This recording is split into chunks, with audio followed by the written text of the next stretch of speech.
俄乌冲突持续，乌克兰希望能够使用西方提供的武器打击俄罗斯领土上的军事目标，但西方国家目前就是否跨越这一红线意见分歧。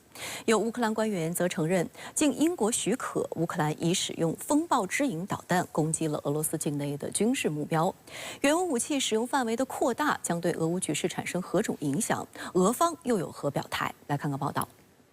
29号，乌克兰国防部长顾问尤里萨克承认，经英国许可，乌克兰已使用风暴之影导弹攻击了俄罗斯境内的军事目标。风暴之影擅长攻击超远程的固定目标，且机动性和突破能力很强。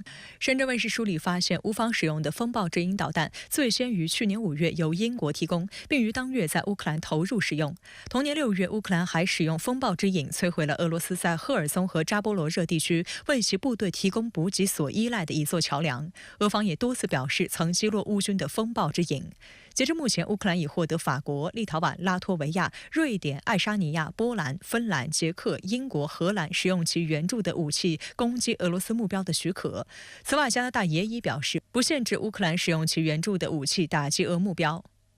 西方国家越来越多地参与到俄乌冲突。使得冲突烈度冲突的风险、冲突的范围都在逐渐扩大这个实际上呢导致的我们看到的是世界核战争的风险正在上升。值得注意的是，是否取消乌克兰使用西方武器攻击俄本土的限制，持续引发欧洲国家间的激烈争吵。法国总统马克龙访问德国期间明确表示，向乌克兰提供可打击俄军事目标的远程武器，并不是冲突升级，应该允许乌克兰使用西方武器打击俄罗斯境内的军事目标。Le sol ukrainien est attaqué de fait depuis des bases qui sont en Russie. Alors comment on explique aux Ukrainiens qu'il va falloir protéger ces villes et au fond tout ce qu'on voit en ce moment autour de Kharkiv, si on leur dit vous n'avez pas le droit d'atteindre le point d'où sont tirés les missiles。但德媒注意到，舒尔茨在这个问题上更加谨慎，与马克龙的分歧有增无减。最明显的就是马克龙声称不排除向乌克兰派遣地面部队，而舒尔茨则表示反对。法国最近的声音调比较大，我觉得可能有外交上的一些考量。实际上呢，是法国希望在欧洲政治中，在欧洲外交中发挥更大的作用。那么甚至是要引领一些欧洲国家更加团结。那么现在恰恰是德国为首的这个欧洲国家呢，是属于相对理性派，那么法国相对激进一点。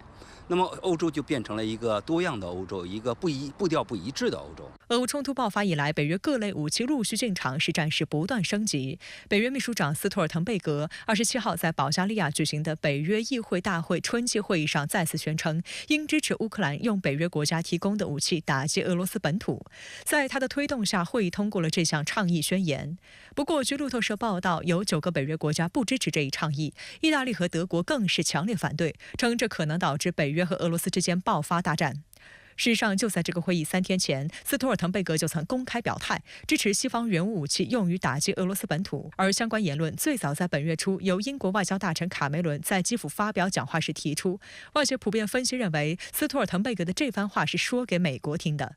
但美国方面最新重申，华盛顿仍然反对乌克兰使用美国武器攻击俄罗斯。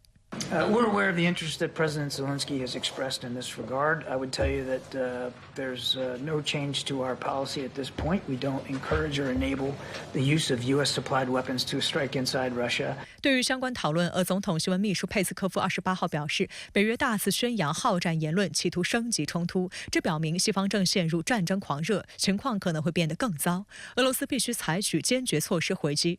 俄总统普京在乌兹别克斯坦访问时也表示，欧洲国家应当意识到他们在玩火。Ну и вообще эта постоянная эскалация может привести к серьезным последствиям. Если эти серьезные последствия будут наступать в Европе, как поведут себя Соединенные Штаты, имея в виду наш паритет в сфере стратегических вооружений? Трудно сказать. Они хотят глобального конфликта. 随着俄乌冲突持续的时间越来越长，越来越多的北约国家直接或者是半公开的方式来介入到危机，甚至以公开、以教官、军事顾问的方式进入乌克兰，参与到战争。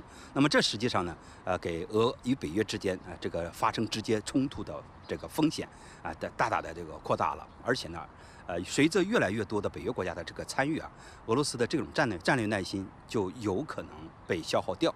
外界注意到，莫斯科的另一条红线是西方国家向乌克兰派遣军事教官。